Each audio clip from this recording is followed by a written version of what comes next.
बिस्मिल्लाहिर्रहमानिर्रहीम अस्सलाम वालेकुम। Welcome to my next video. आज हम बायोलॉजी क्लास 11 चैप्टर नंबर 3 का सेकंड टॉपिक शुरू करेंगे विच इज़ प्लाज्मा मेम्ब्रेन। कल हमने सेल वॉल के बारे में डिस्कस किया था, तो आज हम एक सेकंड मेम्ब्रेन जो कि प्लाज्मा मेम्ब्रेन है उसके बारे में डिस्कस करेंगे। So now let's move to the topic. Plasma membrane एक ऐसी मेम्ब्रेन है जो कि जिसको सेल मेम्ब्रेन भी कहा जाता है, और ये सेल को प्रोटेक्ट करती है बाहर के एनवायरनमेंट से। इसके अंदर मटेरियल्स एंटर भी हो सकते हैं और लीव भी कर सकते हैं, यानी इसकी परमिएबिलिटी वो हम आगे पढ़ेंगे। और प्लाज्मा मेम्ब्रेन यूकैरियोटिक और प्रोकैरियोटिक दोनों में होती हैं। कॉम्पोजिशन एनिमल्स में भी होती है, प्लांट्स में भी होती है। प्लाज्मा मेम्ब्रेन सारे जानदारों में होती है जिनमें सेल होता है। कॉम्पोजिशन ये केमिकली लिपोप्रोटीन्स होते हैं, यानी प्रोटीन्स और लिपिड्स की बनी होती हैं। इसमें 60 to 80% प्रोटीन्स होती हैं और 20 to 40% लिपिड्स होते हैं। और इसके साथ इसमें इसके सरफेस के ऊपर कुछ स्मॉल क्वांटिटी कार्बोहाइड्रेट्स की होती है। इसके अंदर चार्ज्ड पोर्स भी होते हैं और इसमें कुछ कॉन्जुगेटेड फॉर्म्स भी होती हैं, जैसे ग्लाइकोप्रोटीन एंड ग्लाइकोलिपिड। ये कॉन्जुगेटेड प्रोटीन ये कैसे फॉर्म्स बनती हैं? जब दो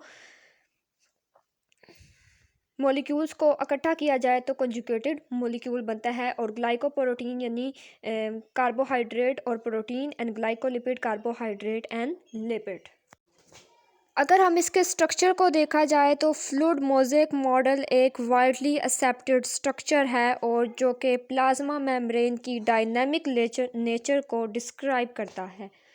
ये स्ट्रक्चर 1972 में American biologist S J. Singer and Garth Nicolson ने दिया था। और इस स्ट्रक्चर के मुताबिक जो प्लाज्मा मेम्ब्रेन है उसकी जो बेसिक फाउंडेशन है वो लिपिड बाइलेयर, यानी अब आप देखें कि एक सर्कल है और उसके नीचे दो ऐसे लाइनें हैं, तो ये जो सर्कल है वो हेड है और जो वो टेल्स हैं। हेड जो है वो इसका पोलर है और जो इसकी टेल्स हैं वो नॉन पोलर हैं। हेड जो है वो हाइड्रोफिलिक है, यानी वाटर लविंग है, और जो टेल्स हैं वो हाइड्रोफोबिक हैं, यानी वाटर हेटिंग। नीचे इंट्रासेलुलर इन्वायरमेंट है और ऊपर एक्स्ट्रा सेलुलर इन्वायरमेंट है। और ये हेड और टेल ये कोलेक्टिवली फॉस्फोलिपिड इनको कहते हैं।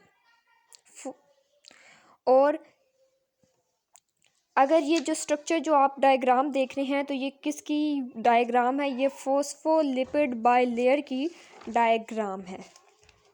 प्लाज्मा मेम्ब्रेन में हेड और टेल को हम फॉस्फोलिपिड कहते हैं, और इस फॉस्फोलिपिड के टू कंपोनेंट्स हैं, हेड एंड टेल। सबसे पहले हम हेड को पढ़ लेते हैं। तो हेड नॉन पोलर है, फॉस्फेट ग्रुप इसमें होता है।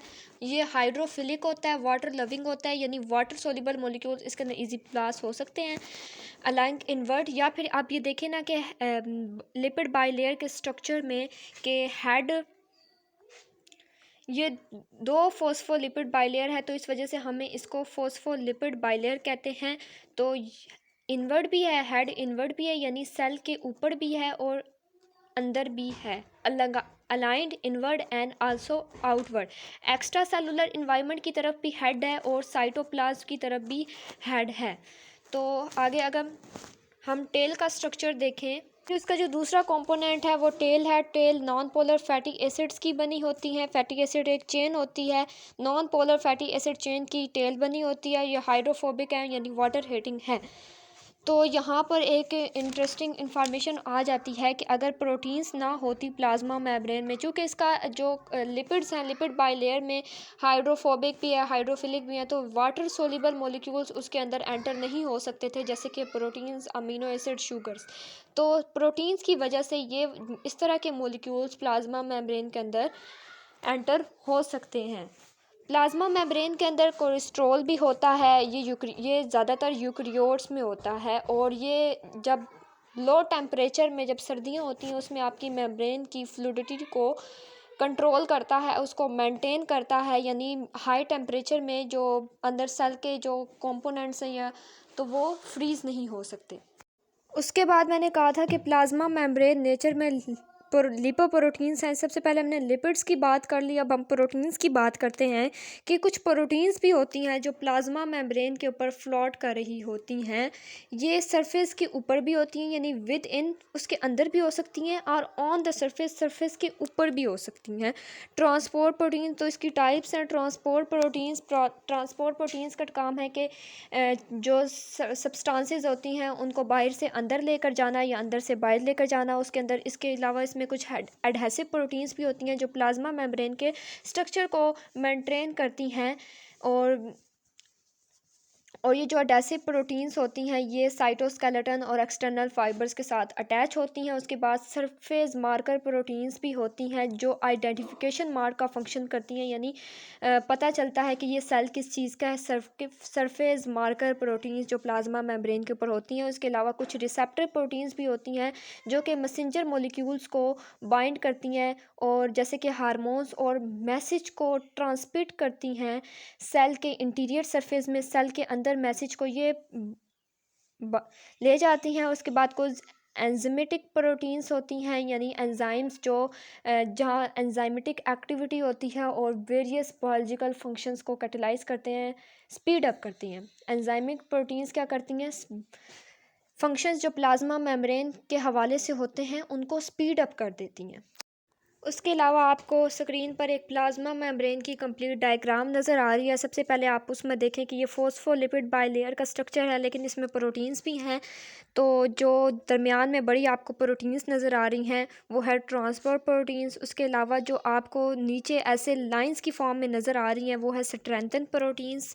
और आप देख रहे हैं कि ये एक ब्लू कलर का डार्क कोलेस्ट्रॉल भी इसके अंदर ऐड है और इसमें ग्लाइकोलिपिड है, इसमें ग्लाइकोप्रोटीन्स भी हैं और ये चेंज की फॉर्म में एक कार्बोहाइड्रेट चेंज भी है। हमने स्टार्ट में पढ़ा था कि ये कार्बोहाइड्रेट्स भी कंटेन करती हैं। उसके अलावा प्लाज्मा मेम्ब्रेन के स्ट्रक्चर में अभी आपने देखा कि यहाँ पे ग्लाइकोप्रोटीन्स और ग्लाइकोलिपिड्स हैं। इनको कंजुगेटेड मॉलिक्यूल्स कहते हैं और ये टू मॉलिक्यूल्स के कंबाइन होने से बनती हैं। और इनका जो फंक्शन है वो आइडेंटिफिकेशन का है, यानी इनसे पता चलता है कि किस चीज़ का सेल है। तो फंक्शन है सेल आइडेंटिफिकेशन मार्क्स, और इन दोनों को कलेक्टिवली कहते हैं ग्लाइकोलेक्स। उसके अलावा प्लाज्मा मेम्ब्रेन के फंक्शंस की बात करें तो ये बैरियर के तौर पर काम करता है कि ये बाहर के इन्वायरमेंट को अंदर के इन्वायरमेंट से बचाता है, प्रोटेक्ट करता है, प्रोटेक्शन का काम करता है। परमेबिलिटी यानी मॉलिक्यूल्स को जो सेल ने मॉलिक्यूल्स का अंदर और बाहर ले जाने का काम करता है। तो जो लिपिड सोल्यूबल मॉलिक्यूल्स होते हैं वो प्लाज्मा मेम्ब्रेन में आसानी से पास हो सकते हैं क्योंकि प्लाज्मा मेम्ब्रेन लिपिड्स का ही बना होता है। और न्यूट्रल मॉलिक्यूल जैसे कि गैस मॉलिक्यूल्स हैं, वाटर है, ग्लूकोज है, वो भी प्लाज्मा मेम्ब्रेन से पास हो सकते हैं। उसके अलावा चार्ज्ड आयन को थोड़ी सी डिफ़िकल्टी का सामना करना पड़ता है क्योंकि प्लाज्मा मेम्ब्रेन के ऊपर चार्ज्ड पोर्स भी होते हैं।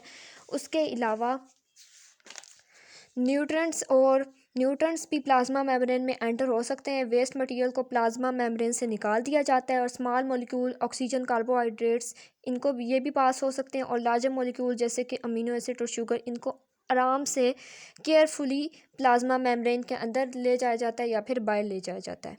उसके अलावा जो सेल के अंदर ऑर्गेनल्स हैं, सेल के अंदर भी ऑर्गेनल्स होते हैं, माइटोकॉन्ड्रिया, क्लोरोप्लास्ट जैसे गोल्जी अपार्टस, लाइजोसोम्स, इनकी भी मेम्ब्रेन्स होती हैं। कुछ डबल लेयर्ड होते हैं, कुछ सिंगल लेयर्ड होते हैं, तो उनके अंदर भी प्लाज्मा मेम्ब्रेन होती है।